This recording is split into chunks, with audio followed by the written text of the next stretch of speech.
नमस्कार मित्रांनो, जय जवाहर, जय आदिवासी, जय निसर्ग. तर सर्वांचं माझ्या यूट्यूब चॅनलमध्ये स्वागत आहे.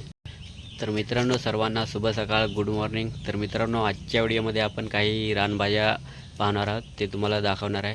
तर चला दाखवतो. तर मित्रांनो, आपण थोडक्यात काही रानभाज्या पाहणार आहेत. तर चला बघूया.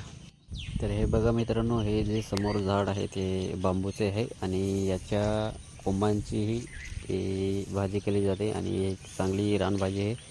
तर तुम्हाला दाखवतो जवळून. तर हे बघा, लहान लहान याला कोंबसुद्धा आलेले आहेत आणि ह्याच कोंबांची भाजी केली जाते. एक चविष्ट असते, आयुर्वेदिक आहे. हे बघा, सुंदर आहे मित्रांनो. तर याच बांबूंच्या कोंबांची हे काही ठिकाणी लोणचंसुद्धा केलं जाते. हे बघा, सुंदर आहेत. तर मित्रांनो, अशा बऱ्याचशा रानभाज्या आपल्याला पावसाळ्यामध्ये खायला भेटतात. त्यापैकी बांबू झाला, अजून दोन तुम्हाला दाखवतो.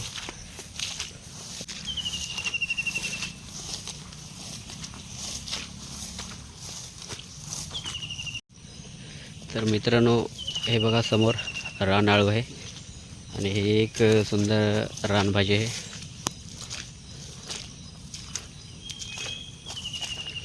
हे बघा, सुंदर हे रानआळू आहे. आपल्याला जंगलामध्ये सर्वत्र भेटते आणि याच्या पानांची किंवा हे देठांची भाजी केली जाते आणि हे खूप चविष्ट लागते. योग्य. तर मित्रांनो, तुम्हाला या रानभाजीची भाजी करायची असेल तर सर्वप्रथम या रानभाजीला उकळवून घ्या आणि त्याच्यानंतर तुम्ही भाजी करा तुमच्या पद्धतीने. तर मित्रांनो, अशाच आहेत काही रानभाज्या, अजून तुम्हाला मी दाखवतो. या रानआळूचे काही प्रकार असतात, त्यापैकी हा एक आहे आणि हे एक प्रकारचं पॉयझन आहे. योग्य प्रतीने आपण जर याची भाजी केली तर खूप चविष्ट लागते. तर भाजी करण्याची पद्धत आपल्याला माहिती पाहिजे. तर ही एक सुंदर रानभाजी आहे. अजून एक तुम्हाला याच्या व्यतिरिक्त दाखवतो.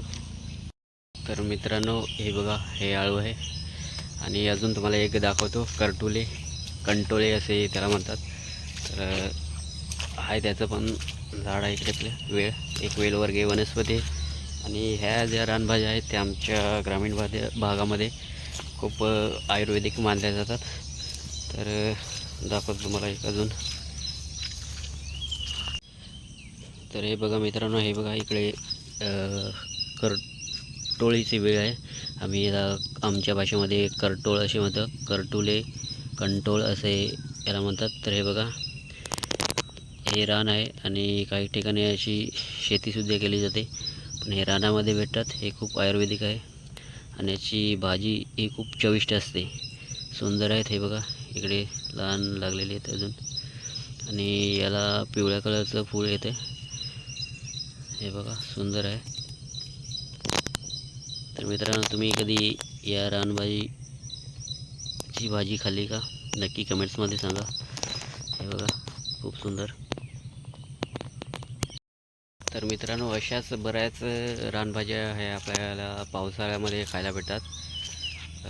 खूप सुंदर सुंदर. अजून एक दाखवतो तुम्हाला. वेल इकडे लागलेले आहे. हे बघा, इकडे समोर बघूया लागलेले आहेत का. तर हे बघा मित्रांनो, हे एक रानतेंडली जी असते त्याचा वेल आहे आणि त्याला लागलेले आहेत का आपण बघूया. तर हे बघा मित्रांनो, एक लागलेलं आहे सुंदर. एक रानतेंडलीचा प्रकार आहे आणि हे पण आपण कच्चं खाऊ शकतो आणि याची पण तुम्ही भाजी खाऊ शकता. हे एक रानभाजीचं आहे. हे खूप चविष्ट असते. सुंदर एक लागलेलं आहे, त्याला सुंदर लागतील भरपूर. या ज्या काही रानभाज्या आहेत खूप चविष्ट आहेत. मित्रांनो, अशाच भरपूर काही रानभाज्या आहेत जे आपल्याला पावसाळ्यामध्ये खायला भेटतात. आणि मित्रांनो, अशाच मी काही अजून रानभाज्या दाखवणार आहे तुम्हाला. तर मित्रांनो, तुम्हाला व्हिडिओ आवडला असेल तर नक्की लाईक करा, सबस्क्राईब करा. भेटूया आपण पुढच्या व्हिडिओमध्ये.